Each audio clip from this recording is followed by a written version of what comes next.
The Montauk Project, which was an experiment carried on at Montauk Point, New York, on the southeastern tip of Long Island, that's off of metropolitan New York, was essentially two projects. It was a mind control project where they did research on how to influence the mind of man using electromagnetics. It also evolved into a time travel project. They found out that they could actually bend time with the same equipment that they used to bend minds. This all started back in World War II. There was two major projects going on in World War II. One was the Rainbow Project, and the other was the Phoenix Project. Essentially, the Rainbow Project, well, let's first go into the background. During World War II, we were losing the war. We were outnumbered. We had Germany against us, most of Europe at that point. We had Italy against us. We had Japan against us.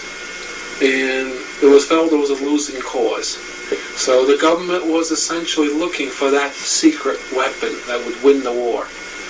So in 43, that area, 43, late 42, 43, 44, they launched a lot of these very avant-garde super science type projects out of almost desperation.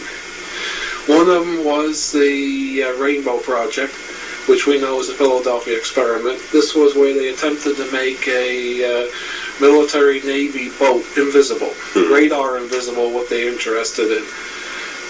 The other project of interest was the Phoenix Project, which was essentially mind control research. This involved chemical mind control, psychological, use of PA systems, propaganda. It all started in World War II. They essentially worked on these two projects. The Philadelphia experiment, or the Rainbow Project, was essentially a failure. What were the dates on the Rainbow Project? The Rainbow Project, actually, the very basic physics research started in the mid-30s. But actually, the government got interested after some successful tests were shown by the Advanced Sciences Institute at Princeton. Institute for Advanced Study. Yeah, the Institute for Advanced Study at Princeton. They showed that on small scale, the invisibility could be achieved.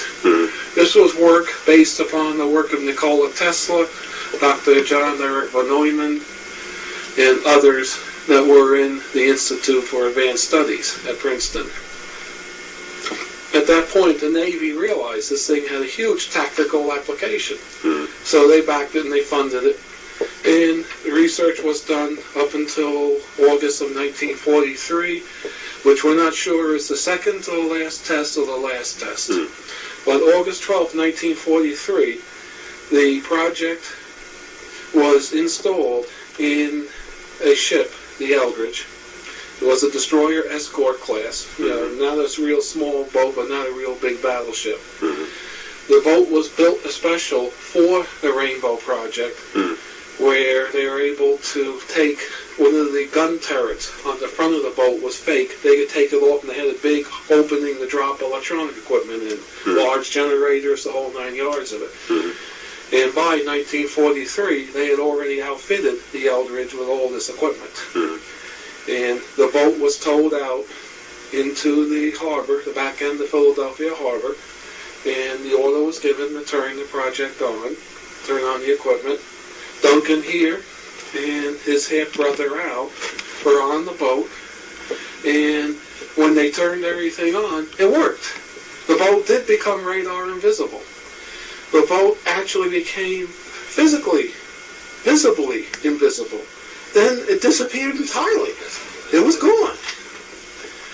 Of course, the two Cameron brothers, one Al Bielek today was Edward Cameron back then, and Duncan Cameron, not in this body but another body, decided the party was getting too rough. So they jumped overboard. Except at that point, they didn't jump into the water. They expected to jump in the water, swim ashore, and get away from any rough times. But they found themselves in a vortex that the boat was in, like a wormhole in space and time, and they came out at Montauk Point in 1983, August 12th. And It's debatable whether they came out above ground in a grassy field or they came out below ground in the big antenna structure that was in the underground. We don't really know for sure because there is information that had both possibilities. But they ended up in 1983. So they jumped 40 years. Yeah, they jumped 40 years because the wormhole was from Philadelphia, 1943, all the way to Montauk, 1983. There was a secondary drop-off in 1963 in Brentwood, New York. And the two guys found themselves in 1943, 1983. Of course, they went back and forth a number of times. So it's a very convoluted story, so it's hard to really give a quick synopsis. So they were taken from 83 and sent back to the ship. Is that what you're saying? Yeah, they went back because they were trying at that point. The project in 83 was running awry. And they were trying to shut it down, but they realized it was locked in to the generators, the equipment on the boat. So somebody, we believe it was Duncan here, had to go back to the boat and smash all the generators. Al Bielek, of course, believes he was in on it. We don't know for sure. Somebody went back, smashed the generators. When the generators were smashed and the Rainbow shut down, the Rainbow project was stopped, then Montauk stopped, Philadelphia stopped, the piece of the Montauk Underground that was floating in hyperspace returned to its rightful area, the Eldridge returned to Philadelphia Harbor, and all of a sudden, there it was in the Philadelphia Harbor again. Of course, they couldn't raise the Eldridge. They couldn't get anybody on the radio. You know, they would get a carrier a couple of times, but they weren't able to get anything that made any sense from the Eldridge, so they sent a launch out to the Eldridge to find out what happened, of course.